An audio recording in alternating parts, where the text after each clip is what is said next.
A's for Alcoholic is a program about recovery. My name is John, and I'm an alcoholic. And my name is Jerry, and I'm an alcoholic.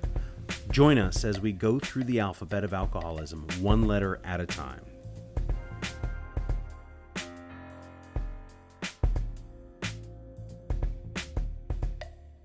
What's up? Hey. So, before we get started with the meat of the sandwich, a couple of quick things. One, I just want to thank all of our Patreon patrons. Super awesome. Thank you so much for all your support. It really helps. Jerry's currently working on that playlist we talked about last week, and we will be putting something together within the next week here. So you'll have that available to you on Patreon. We are also brought to you by Green Camel Press. Green Camel Press does comics, greeting cards, and all kinds of other stuff. It is the business that I run with my other business partner, and he does hand-drawn designs, illustrations. We have a series of Christmas cards.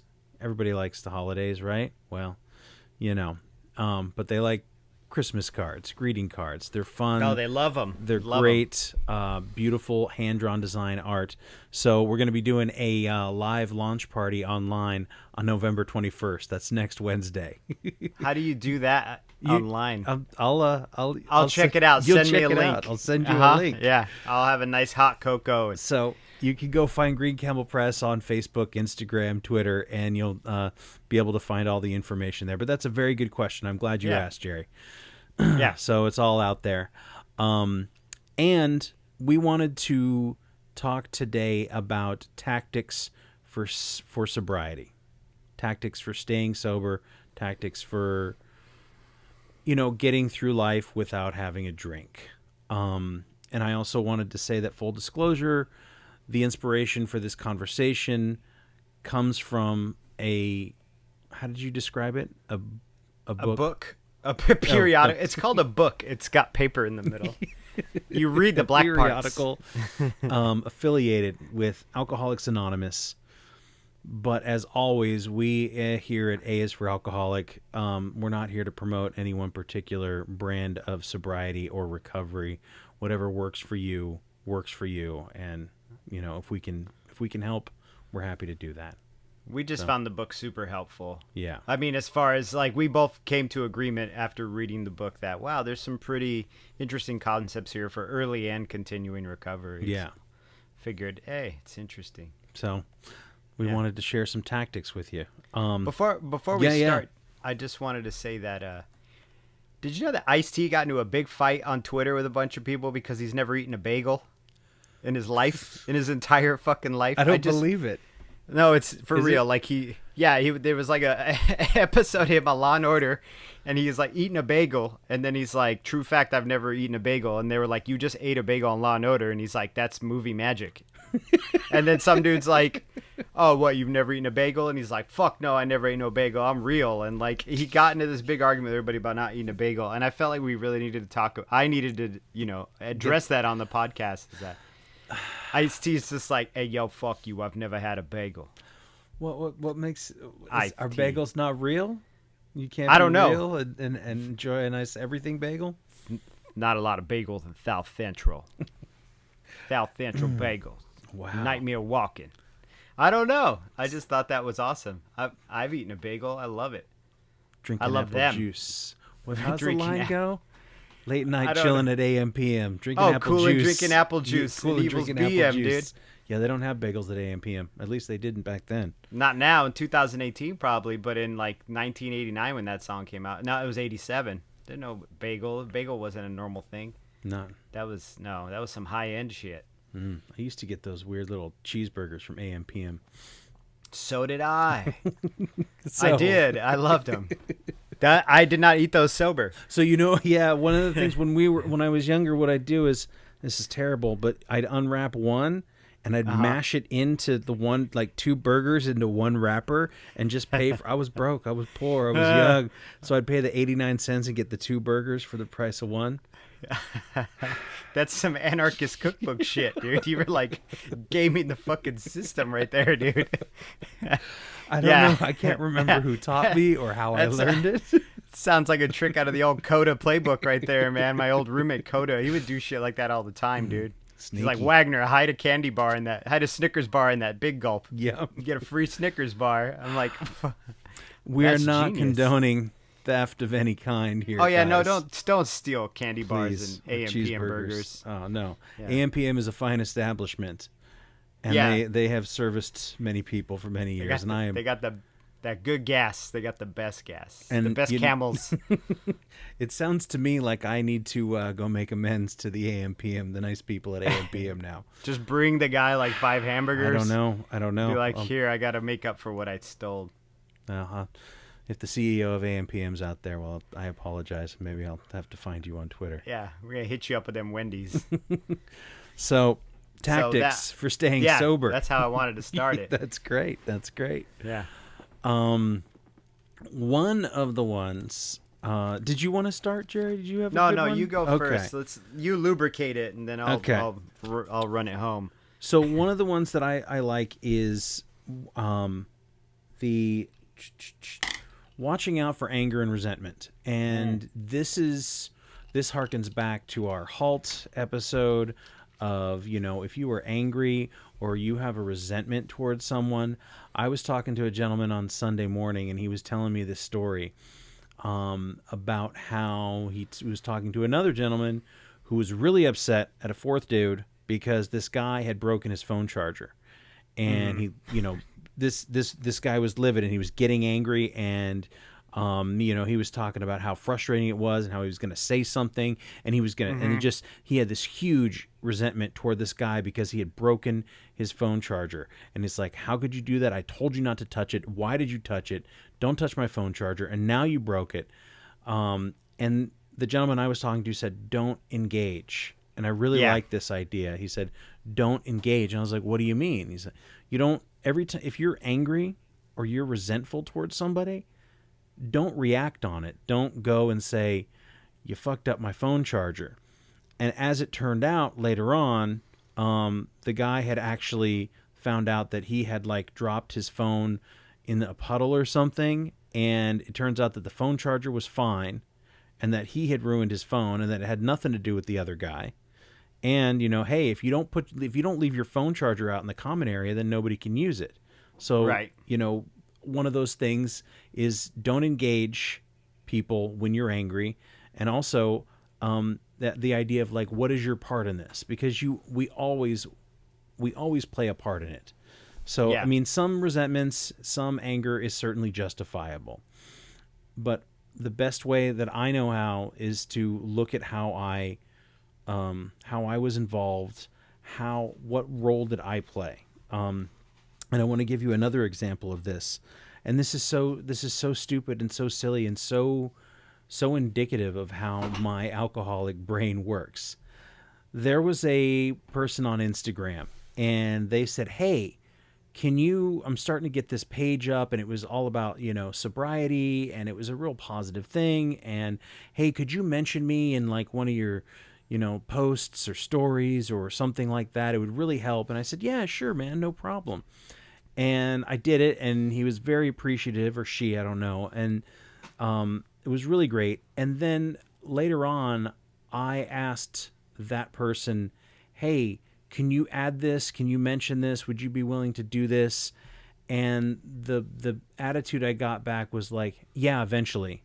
And that was all they said. And then I never saw it again. And and they didn't follow through with the thing that they said they were going to do for me. Now, remember, this is all about Instagram stories that are 15-second clips that last for 24 hours. Right. So lest we get too worked up about what this is. But I was very worked up. And I went to bed upset that that I had done something for this person, and this person couldn't return the favor. I was like, how dare you not return my favor? And I was angry. Right. Mm-hmm. And I woke up in the morning, and it was still really bugging me. So I sat down, and I got my journal out that I usually write in the mornings, and I wrote it out. And I said, who was this person who angered me? What had they done? What had it affected? And what was my part? And I dissected the whole thing in about 2.5 pages, right? Yeah. And then I swear to you, magically, I was like, oh, my success is not contingent upon this person. My happiness is not contingent upon this. This is so minimal and so silly and so not important that the whole time I spent like 18 hours angry. Yeah. About somebody whose name I don't even know, whose face I've never seen. Right. Who has some weird Instagram name where it's like Sober Power Ranger or some shit. Ooh, I got to get that one. Yeah. You know what it is? It's the principle. It's always the principle, right? Mm-hmm. It's always the principle, the thing that fucks us over. That fucks everybody over, but drunks especially. It's the fucking principle. And it's like, no, it's not. It's just an excuse to be fucking righteously indignant about something. Mm-hmm. Like it's the principle is not a real thing. Yeah. It's a concept that you made up to feel righteously angry, and then therefore you can, feel superior or whatever it is that you need in that moment. And it's just so counterproductive. I heard something in a meeting this woman said one time, and it was one of these random ones where I popped in. I was in some town that I'm not usually in, and she said, well, do you want to be happy or do you want to be right? And that's something that I think about whenever I have an argument or a frustration or a resentment. And that's a good one. The answer, I like that. The answer is always, I really just would rather be happy. Right. So. Yeah. Well, that one leads into one I found interesting, which was in the book they call it the getting out of the if trap, right? And I won't necessarily read verbatim by the book, but it's the idea of the way the alcoholic mind works is that it's always justified by all these series of ifs, right? Like, I wouldn't drink so much if my wife weren't being a dick, or I wouldn't drink so much if if I had more money, I wouldn't drink so much if my job didn't suck so much. And how even when we go into sobriety, it's totally rad and everything should be going well if nothing goes wrong, right? So it's this idea like you're like, oh yeah, I'm doing great, and I should be doing great if everything goes my way, and so it's like a pitfall you have to avoid. It's this what's the word I'm looking for? Condition. It's like a conditional kind of recovery of sobriety. Like, everything will go fine if everything goes my way. And I think that really plays into the principle and resentments, if these horrible things don't happen, if these unthinkably tragic things don't happen, then I should be perfectly fine, instead of realizing that even if these tragic fucking things happen, if you don't drink, you'll be perfectly fine. Yeah. Eventually. I mean, there will be trauma that will be suffered. I mean, I'm talking about, oh damn. See, I got so excited. Pop the mic, but like, trivialities. Trivialities though. It's like, if this day doesn't go my way, and it's silly because me personally, I don't think like, oh, I'm doing great, and if I'm having a bad day, well, then I'm gonna get drunk, like, it doesn't work that way for me. I know it probably doesn't work that way for a lot of people. There's a lot of justifications going on in there. It's not as simple as like, my wife left me, so I'm just gonna get drunk, to show everybody or whatever. I think I'll show you I'm gonna fuck my own shit up. Yeah, exactly. Yeah. Do you see what you've done to me while you're breaking all your own shit? Yeah. Well, I think that, I know that in recovery, and you come to, at least I came to this idea that, the universe will provide everything that you need. But sometimes the world is not really built for everything that you want. You know what I mean? Bam, dude. Yeah. That's a little golden droplet right there. So I think about that a lot, because when things don't go my way, one of the ways that I try to look at it too is, okay, well, why am I here? What am I supposed to learn? So if everything is something that I'm supposed to learn, then I can't be angry, because I have to pay attention and be inquisitive. And I'm not saying that I do that every single day and all the time. I'm not enlightened to the point of, not being angry or frustrated with things. Oh, yeah. I don't know anybody who is. I don't think I've met a person yet in my life who doesn't. Yeah. Especially in the recovery scene, Yeah. But I used to if all the time, man. And it was always that sort of everything out there was the problem. It was always somebody else that was doing something that if they just wouldn't, if it just wasn't, the syndrome of a perfect man in an imperfect world. Perfect world, man. That's a quote my dad used, and it just has stuck with me forever. I see it in my life. I have people close to me who I know who just everything, they're the fucking eye of the storm, and everything around them is fucked. It has nothing to do with their perception of it or the way they react to it. It's something that I dislike in people, but it's also mirrors itself because I can be very similar and have really walked down that same path for years and years and still do sometimes, like it's their problem, not mine. I'm the one doing great here. And I would even I get into moods where and I've had these thoughts where it's like, God damn it, why do I have to be the better person all the time? This really sucks. Well, you know what I mean? It's like the quote. Yeah. It's like the quote from Office Space. It's like, why am I the one who has to change my name? He's the one who sucks. You know what I mean? The Michael Bolton character. Yes, exactly. Yeah. And so celebrate the man's whole catalog, man. Yeah. Didn't have any problems until that no talent ass clown started winning Grammys. So that idea I get, and again, when I get to that point, I have to realize that I'm usually, hungry, angry, lonely, or tired. Right? Something has weathered down my defenses to the point where I'm just like, man, I'm fucking tired of being a good recovered alcoholic. You know what? Fuck this. I want to be, if I can't drink, I'm going to be angry. Right.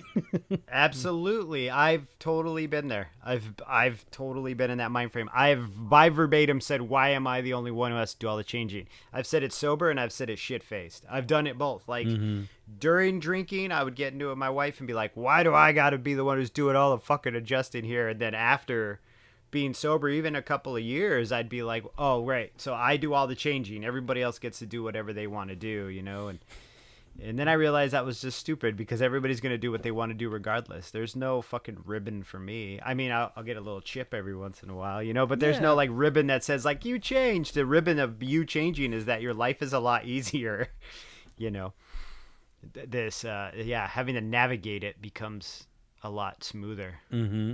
Yeah. Yeah. So the next one that I wanted to talk about was, and this one is everybody knows this one, or maybe everybody doesn't. But so let's go from that point is they talk a lot about one day at a time, right? Yeah. So one of the things that's so daunting about recovery is that it's forever, that sort of, you're never going to drink again for the rest of your life. Even if you kept drinking, your life would only be, very, very short. Right. But I'm reading this book now, and this is a great book that I can most wholeheartedly suggest. It's by Eckhart Tolle, The Power of Now. He's a very big, like, spiritual guru kind of dude, and I don't know a lot about him. And I found this book, I originally saw it on my girlfriend's bookshelf, and didn't really think anything of it. And I was in a thrift store and I saw it and I was like, huh.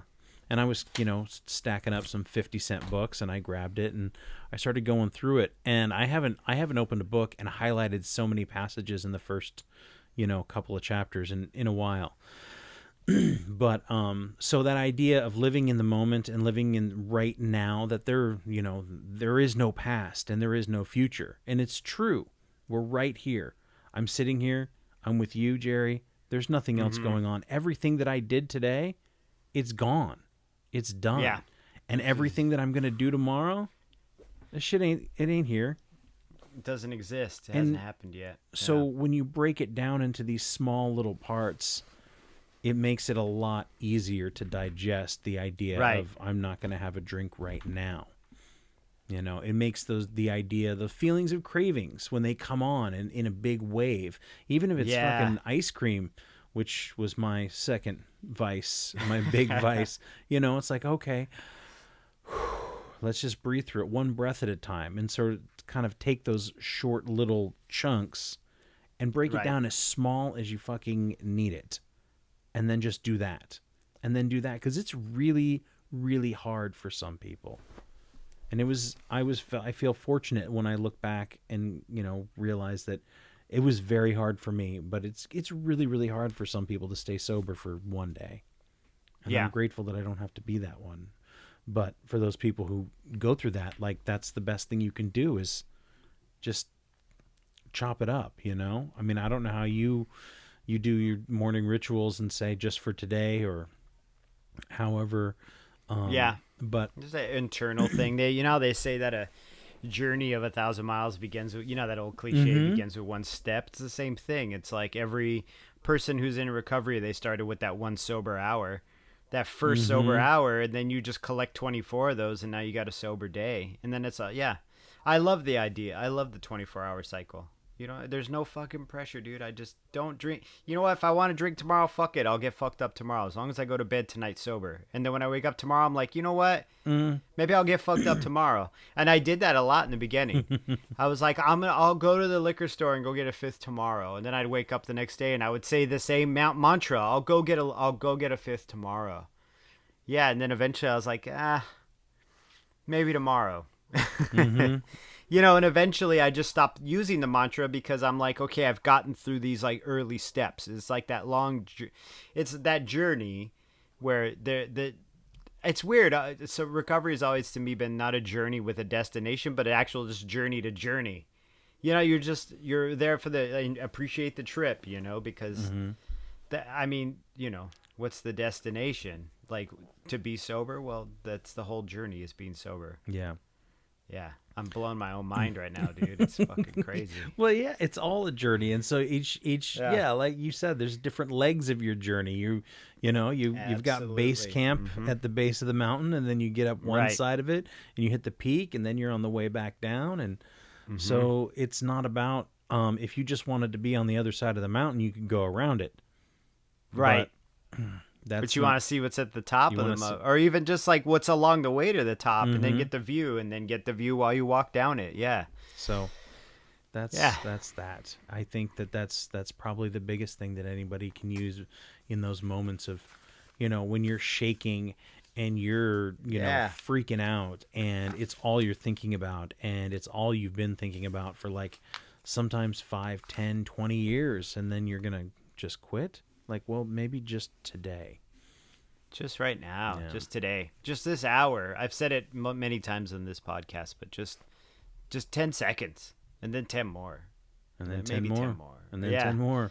And then eventually you won't even be thinking about the seconds. You'll just be like, yeah, I'm just grooving. I'm living life. I'm doing great, man. I'm just, I keep on trucking. I'm just high-fiving everybody and not eating ice cream, not fucking drinking Rumplemint's. Yes. Doing good. No, you know what I'm saying? No not crashing my car on purpose. Not or on accident. Not yelling at people I love. Woo! Yeah, I don't have to go and buy spackle to fix the holes in my walls. That's pretty rad. Yeah.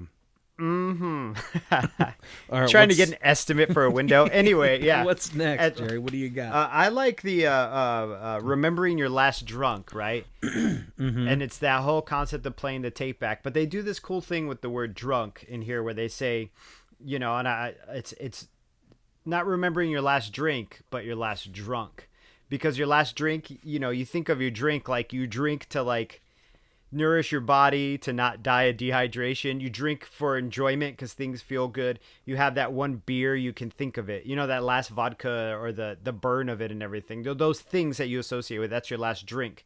But then you take that word and turn it into last drunk, and it's like, oh God, I remember what happens and what course I go down and what a person like me does. You know what I mean? It's really funny. I was tattooing this young lady or young man. His parents, I had tattooed them, and I was talking to him, and they were in town for a Ducks game, and they were like kind of well-to-do people. You could tell that they were a little older than me. They were like in their 50s, and they had some money, and they were talking to me about recovery, because I had just mentioned that I was a recovering alcoholic. I actually said I'm a drunk, but I don't drink, and then they started asking me about that, and they were like, the dad was like, so what? Like, you can't even have a sip of wine? Like, if you have a sip of wine, or like something bad gonna happen? And I was like, nah, man, it's not even that. I'm moderating because I know what a person like me is capable of. I know what path that leads me down. It's never one. Like, you can have a glass of wine and go to bed, maybe sit in a hot tub in your nice house or whatever. It doesn't work like that for me. I've played the tape back. I remember my greatest hits. Like I remember all the songs, the cover songs, the originals. And that's the thing, is remembering your last drunk is a great tactic for when you think that this thing that you've been using to alleviate your problems, you think you can use it to alleviate your problems again. And then realize that it's the cause of all them motherfuckers. You know, it's the cause of all them fucking problems. Yeah. You said this to me early on too, to paraphrase what you just said, but your quote was, tattoo your last bender onto your brain. You said to me. Yeah. And I was like, which is funny because I don't really play a lot with tattoo metaphors because I'm like not like that. But anyway, go ahead. But it was just, that was the thing. And I remember it was at night and we were talking, and I don't remember what I asked you other than like, man, what do I do? How do I do this? Yeah. Because, you know, you were very new, even at a year. And so I didn't know what I was doing. And you just said, tattoo your last bender on your brain and don't forget it. Yeah. And and when you hear that at first, it's like, gosh, now I just need to feel bad because I got to remember how badly I, I think that for me now, I don't look at it and go, oh God, man, I'm such a shitty person. My last bender was horrible. And what did I say? And who did I hurt? And, you know, how much did I, waste and all that? But it's like, okay. So like you said, I remember what I'm capable of. And I heard this, there's a great, if anybody out there listens to other recovery podcasts real quick, Rich Roll does a interview with this guy named Chris Davis. And I can't find any info on this guy. He was just some friend of Rich's, but he's a recovering alcoholic. And he says, when people talk to him, like say, hey, you can't even have one sip of wine. That's pretty dramatic. He says, you want to see dramatic, take me out drinking, Right, exactly. That's a great line, dude. You want to see dramatic. Take me out drinking. The idea, but I mean, that's more of that non-alcoholic way of thinking that, well, it's just a sip. What does a sip do? And I'm like, it starts a war. It's a motherfucking war, yeah. Franz Ferdinand right there. Boom. Yeah, dude, seriously, it's Franz Ferdinand just steps out and shoots the Duke in the face, and then bam, you got a war. It's that one sip, It really is. Oh, it's harmless. It's one sip, but that's like, that's one match in a room full of gas, Here's the way I think about my last drunk. I remember living in this apartment. I love these analogies, these little stories, but I like doing them. I had never had a dishwasher before. You know what? I never had a dishwasher. I lived in this apartment. I ran out of dishwashing soap, like detergent, so I poured Dawn into the cup holder, the dish soap holder, and I fucked my kitchen up. Man, I filled the whole kitchen with soap all the way out in the living room. My old roommate Koda was like, what have you done? He was super furious with me. The carpet was so fucked. Everything was fucked. And I never put fucking joy in the dishwasher again. Like never again. I learned a fucking lesson. So that to me was like my big analogy for my last drunk. Like I was like, you're just pouring fucking dish soap all in your shit again. Like you got to learn from those things. That's your life lesson. You touch a fucking stove, it's hot. You don't touch the stove again. You don't get the carpet all fucked up. Right. The pain is a tool to remember. That's why you don't touch the That's stove. Why it's there. Exactly. Exactly. So tattoo it on your brain, people. It's not all good times. It seems like, oh, we're going to go down the river and drink some Coors Lights and maybe do some mudding. No, it's not going to be like that for you. You know it. You already know it, podcast listener, rural podcast listener. Yeah, mudding. I wanted to talk, and I think maybe we both like this one, but it was the idea of being wary of where you go, right? Oh yeah, I think we both had the same page post noted. Exactly. Yeah. So so I thought we'd talk about. I like this one a lot, but it's about not just wandering into a bar. If you're trying to stay sober, don't go into bar, or don't go in there unless you have some business in there. Right. So, I don't know. I'll give you my example. Is last Saturday night I spent like 3 hours in a bar. And I'm an ex bartender, but my girlfriend was performing. She was singing. It was awesome. The band was great. We had a blast. We danced. I drank a bunch of water. And it was everybody around me was having a good time, and I mean, I was Yeah. too, and I wasn't concerned about, and there was all those. Now, granted, I have a few years under my belt of sobriety. As a bartender, I learned to brace myself to be around booze. But if there's a point and a purpose, then you should be able to, go freely. But if there's not, then you don't need to be wandering around in places and sitting in places. And like, I would never go to a bar. And I told the story before, but the one time that I did in very early recovery, I sat down at a bar and somebody slid that drink in front of me, and I took a little straw taste, and it was like just, a reaction, like literally, Yeah. It was a muscle memory thing. So Yeah. I don't know when's the last time you were in a bar or somewhere? I mean, you have no business to go there, right? Not really. I can't remember. I mean, I've been to live shows that had a bar in the venue, but just to a bar? Yeah. I don't know. I took my kid to go get pizza the other day at Sizzle Pie, and the whole half of Sizzle Pie is a bar, and I used to get fucked up at that bar, but there's no reason for me to be there. It's not like I like what it says in the book. It's like you got to kill some time, so it's not like you go and sit at the bar and drink a bunch of Diet Cokes Yeah. to kill some time. Like, I mean, you shouldn't.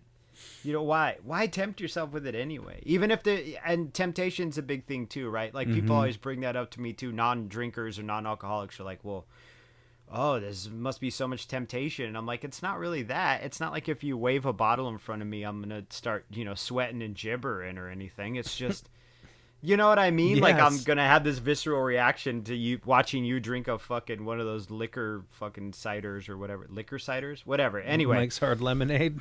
No, have you seen this? It's like LaCroix with booze in it. It's so No. stupid. Well, it's not stupid. I mean, whatever. Do what you got to do. But I'm like, what? You're going to fuck up soda water for me now, too, you guys? Now I got to smell every fucking soda water I pick up? Thanks a lot, dicks. Like, what? It's not enough to have sodas with booze in it? Anyway, I don't remember the point because I'm so mad about this fucking sparkling water with we were just talking malt about liquor in it. temptation.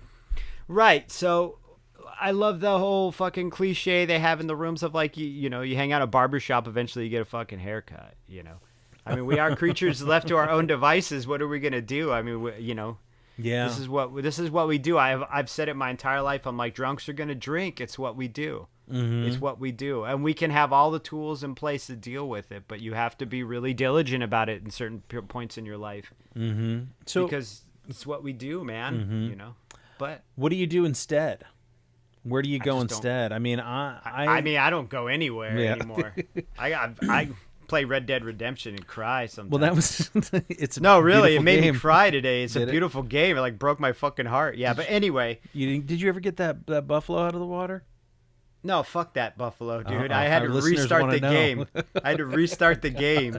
So I'm gonna go get him tonight after the podcast. But even if I go to bars now, dude, I'm like, I don't know. I get club sodas or I'll get like Diet Cokes and I just like people watch, but I'm never there to kill time. Well, I'm only there if someone else is like, yo, let's get a burger. This bar down the block has a really good burger, or let's go see a show.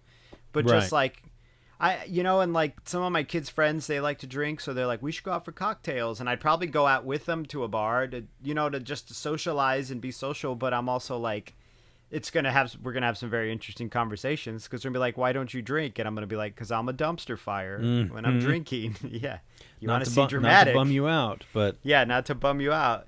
I'm not Wolfman salivating to your shit though. Yeah. I'm not. I really don't want that daiquiri. But I found a place too. There was this little. I mean, there's all kinds of stuff depending on where you live and what city you're in, what town you're in. If you're in a big city like San Francisco or Seattle or LA, there are going to be plenty of places where you can get a cup of coffee and a cup of tea. There's all kinds of cool ass, cafes to go to. absolutely, yeah. There's one. I live in a very small town, and I just found this new place that does like beer and wine and food, but they're known kind of like for their espresso and tea as well. And so I was like, and it was really nice, and it was clean, and it smelled good, and I was like, oh Yeah. hey. And I went and I talked to the owner. I was like, I could come hang out here. This would be great. And whatever, man. There's some beer and wine on tap. I don't need to sit at the bar. I can go sit at one of the little tables. I can bring a Right. book. I can bring a laptop, do my work, whatever it is. Right. Another thing that you got me on, and originally I purchased this because I had hurt my foot, but I got a PlayStation, and not that I want to encourage, excessive video game, playing, but whatever. If you've got hours to kill in the day, it's fun, right? And yeah, it's super fun. God, PlayStation got my ass sober, dude. Seriously, I tell people all the time. So, what was the game that got you sober? It was Far Cry 3 and Last of Us got me sober, dude, and Grand Theft Auto 5. Like, instead of going to bars, I was just like, man, I gotta get Franklin to steal that car tonight, or yo, I gotta clear this section of the island, or even Last of Us, I gotta watch. That game made me cry too. Fuck. This is the year 2018. Do you ever cry to Super Mario Brothers? No. I don't think so. The Street Fighter done got me fucked up. I might have cried after trying to get that Rainbow Road and I couldn't get it. Dude, yeah. But I mean, there are other things you can do. Yeah, I love the concept of going to a coffee shop or a tea shop. I just don't really do a lot of social stuff anymore. I probably should, but I have my little bubble here with my wife and my little daughter and our horrible little dog. We got a good thing going on here. So, yeah, and I think too that those give it time, and the things that like hobbies and things that you love and creative things, and that stuff will come back to you. I should say it came back to me. It will. It absolutely will. Yeah. It was something that I didn't know that I'd be able to do again, and I certainly have been able to not only fill my time, but I am busy with all kinds of things that I enjoy doing now. Yeah. So I think that make sure that you have business where you're going. If you boom, that's it. Yeah, that's it. If you have no business in a bar, I mean, I was in that same bar because I was dropping off some stuff. They do like a vinyl night, and I had all these records, and I was like, I don't need these anymore, man. And I just went in there. I had a club soda. Bartenders know me; they know I don't drink. And I was just like, hey, cool, thanks, man. And here's another thing too, because I know as a bartender, you don't want to take up space at a bar, or you don't want to feel like a pariah or somebody who's just sitting there taking up space, drinking water, and that's not cool. And as somebody who was a bartender, I don't need that shit either. I'm trying to make a living over here, right? And if you're teetotaling, maybe go teetote elsewhere, right? Over at a booth, yeah, because that's money. At a booth, right? There's money in that stool. You're not spending any. Right. So what I've learned is I rent the stool if I'm going to be somewhere, and I go and I get my club soda, and it's like $2.50 or $3, and I say, I straight up with the bartender say, hey, I'm not drinking tonight. Again, not tonight. You just say nope, and I give them the change. So if I give them $17 in change, they're totally stoked. They don't have to talk to me. I don't bother them. They got $17 in their pocket, and they'll refill my sodas all night. Wow, you're super nice. I don't do that. Well, oh, you know what? I was at a bar like maybe 3 weeks ago, but it was like one of these upscale, fancy Eugene wine bars for a pumpkin carving contest for the kids. It was like a bistro, a wine bistro. Right, you remind me of that. So I went and bought a Diet Coke from the bartender. I saddled up at the bar. I was like so familiar getting in that bar stool and getting my arms up on the stupid bar, and I was just like, wow, like I totally have not been in this position in a very long time, like in this physical actual position. And the girl sold me a drink. She sold me a Coke, a Diet Coke, and charged me like $2.50 for the Diet Coke. And so I tipped her $1 and I paid the $2.50 for a Diet Coke, and I walked away, and part of my brain was like, she just charged you for a Diet Coke. You've never been charged in the past at a bar for a Diet Coke. And then about 5 seconds later, realized that I've never been charged in the past for a Diet Coke, because every time I was drinking a Diet Coke, it's because I was too drunk to drink normal booze, and they were just trying to sober my ass up to get me the fuck out of there. They were like, here's a Diet Coke, Rummy, shut the fuck up, like you're being a pain in the ass. And that's why I was like, you take my money, and they're like, no, just drink the thing and get out of here, Right. Yeah. Yeah. But I mean, that was the last time I was in a bar. And we carved a pumpkin, me and my kid and my wife. Yeah. What'd you do? Just to like, how were your pumpkins? Oh, it's just one pumpkin. Oh, okay. I did most of the carving because she's got tiny hands, so she can't work those pumpkin knives. I have to manage the whole thing. She kind of drew it on the crayon. It's still sitting on my front porch. I should probably throw it away. It's turning into pumpkin pie. Yeah.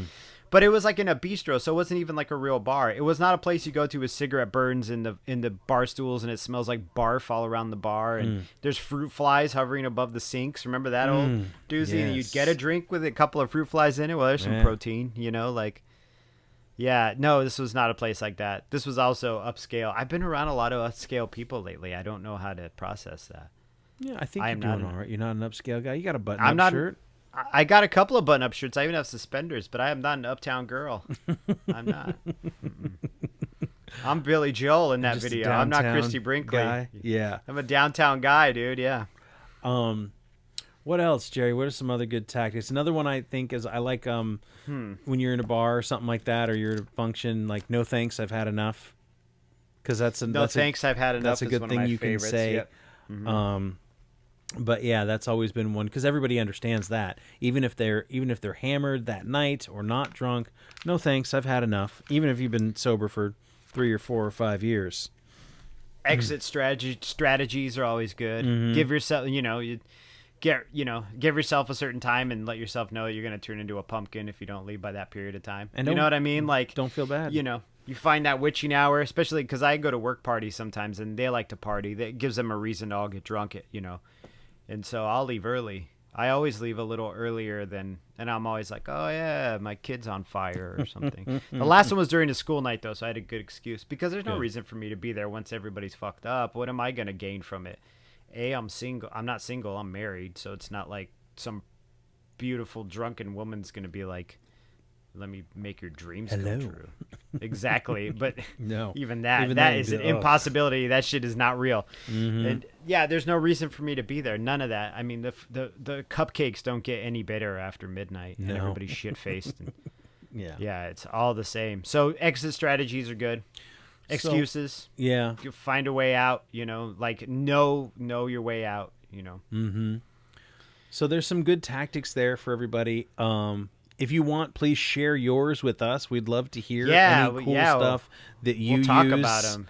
in sobriety to keep yourself sober on the daily. Even the little things that, that you don't share with anybody or, that you don't, it's not common knowledge. I mean, everybody has little things that they do. And so, I'd love to hear them. I would love any new fresh take, new hot take on sobriety. Yeah. Please share with us.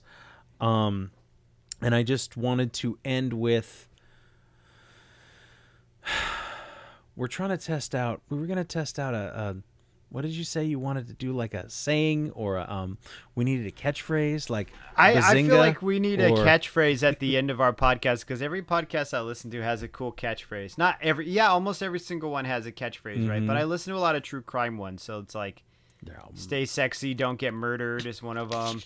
Those are My Favorite Murder, which is an awesome podcast. Okay. Or like Last Podcast on the Left is another great true crime podcast, but they're always like, hail yourselves, megustalations. They always say these things at the end that the listeners kind of get around, and I can't think of one. What did we say? I had one. I can't remember what it was. Don't let your disease define you. That's your disease doesn't define you. That's what it was. Your disease doesn't define you. That's a good one. I don't know. I can't think of it. Yo, get your shit together.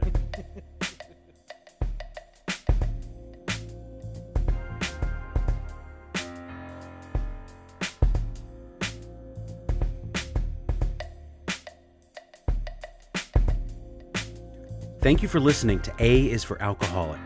Our music is by Neglect. You can find more of his music at neglectsound.bandcamp.com. You can find us on Facebook, Twitter, and Instagram, and contact us at aisforalcoholic@gmail.com.